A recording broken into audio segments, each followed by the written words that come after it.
That is some seriously good shit right there. I mean, that's a watermark in my mind for, I mean, makes me want to cry. It's so beautiful. And so many, from everybody, from Quentin and what he wrote to Sally Menke, his late great editor. She was I mean, one of the best, and she does it with grace. Every beat is taken care of. It doesn't feel overcutty. These little punctuations that he does, that so beautiful. And then when they sit down and you see these two people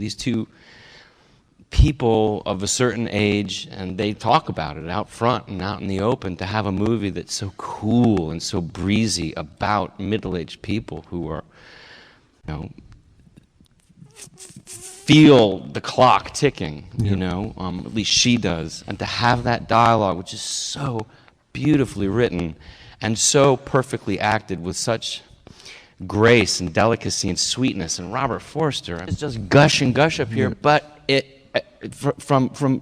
I consider Quentin up here, but as I, you know, I don't, you know, but to look, I say, that is a watermark with delicacy and grace and just compassion. And she's talking about, oh, fucking, I don't know where I'm at, you know? I don't know what's coming. Beautiful film, beautifully done. Yeah, he does a lot of that. Well, I mean, I don't blame him. If he had a pro fat to shoot, really. She's so beautiful, and all that dialogue's so real too. It's just, she does look exactly how she did look, and I'm sure her ass is bigger and all that. But you feel the connection of Quentin to the writer, to his material, but it's not overly written. It's those characters speaking, and it's so simple. What else do you need? Just lovely like that, and the music's pitched just perfectly and just right and mixed just right.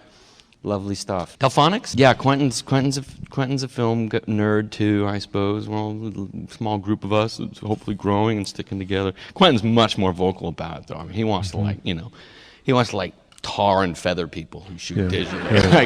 Like turn it into, wants to turn it into one of his movies. Like, I'm gonna cut your fucking ear off if you shoot digital.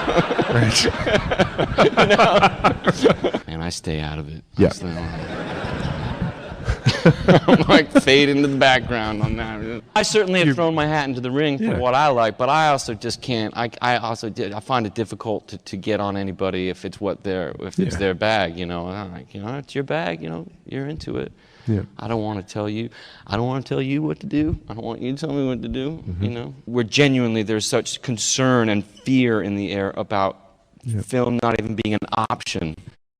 Somewhere along the line, it became, you go outside and you shoot vistas, and there are plenty of vistas in Quentin's film, and there's a few in The Master, but by and large, you're right, they're kind of these interior films, and that's okay, because, I mean, when you see those performances, to me, I mean, when I see Quentin's film, and you see the staging that he's able to do in this claustrophobic room. I mean, it feels epic to me. It's pretty interior, but it's still epic when you've got someone occupying the far right of frame, and you don't know what's going on with them, and you've got somebody in the middle and somebody over here, and the way he staged it all seemed only possible in this format. That said, I could probably see it on a black and white TV and still love it, you know, but because I think it just works as a film. For you. Well, you know, it just made me think of something, though, like, that the best special effect you can have is a great actor. Like, Sam Jackson is a better special effect than any fucking special effect. You know what I mean? Exactly right. Jennifer Jason Leigh is better, that beats a fucking spaceship any day. I mean, she just is a special effect of her own. So seeing this large format, and you're right, because it is sort of, I guess, places like the Arrow, it was places like revival places that were keeping 70mm alive, that you knew you could walk in there and somebody would know how to run the gear and they could present it well. So we were kind of searching out those places exclusively. It was also clear that people were coming out for that more than they were coming out for the 35 or the DCP. They were searching it out. It was one of those things. I didn't really know what it was, I think, when I probably first saw 70mm. It was like, I don't know what that is, but I want to see it, because they've made it appear as if I should. I would be in the big theaters watching it and catching it that way and going, whatever this is, I want more of it. This feels amazing. Hi, Quentin. Hello. This is the most magnificent film. I have seen it for, I think, 4.5 times now. And I have so much to ask you. I'm sure everybody does. But first, just to tell you, I think I've told you before, but one of the things I love about this movie is how much joy there is in it. Just pure joy. And your movies always have the joy of making the movie, and they're always filled with that. But there's something else going on here in this movie that you haven't had before. I can't quite put my finger on it, but it's like the world's expert made a movie about the thing he knows most about, which is the movies, this city, and the humanity of it. Basically, it's a day in the life. Yeah. Yes, there's this kind of chunk that we leap towards and we take. This is a day in the life movie, is the way that you were going to tell it. The Spawn Ranch sequence, which is so unbelievably done.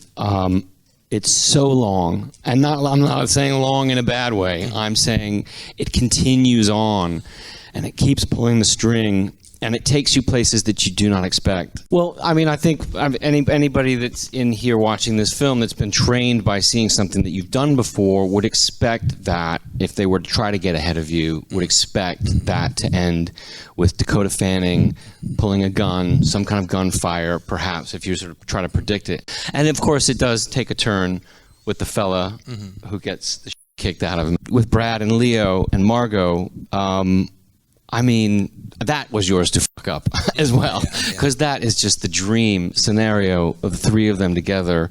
Let's talk about Brad first, because to me, there's something, whatever it is in terms of time and where he is in his career and this part, whatever the fuck it is, it's just magical seeing him on screen. He's so soulful. I mean, like mouth, like saliva, like drooling out of your mouth, watching what he was giving you. It must have just been like, how the fuck did I end up here? Brad Leo, who is like consistently, when he decides to be the fucking funniest actor in Hollywood, you know, he's just, you know, right when he like flips that switch, you know, his full commitment to that. Sexy Hamlet. Let's talk about Margot and how you got so lucky, because she's just amazing. I mean, she's always been amazing. You know, here you have this film where Leo's on the screen or on the TV as, you know, it's Leo. But I loved that you used Sharon Tate. You know, to see Margot Robbie watching Sharon Tate in a movie with like 1 billion great performances.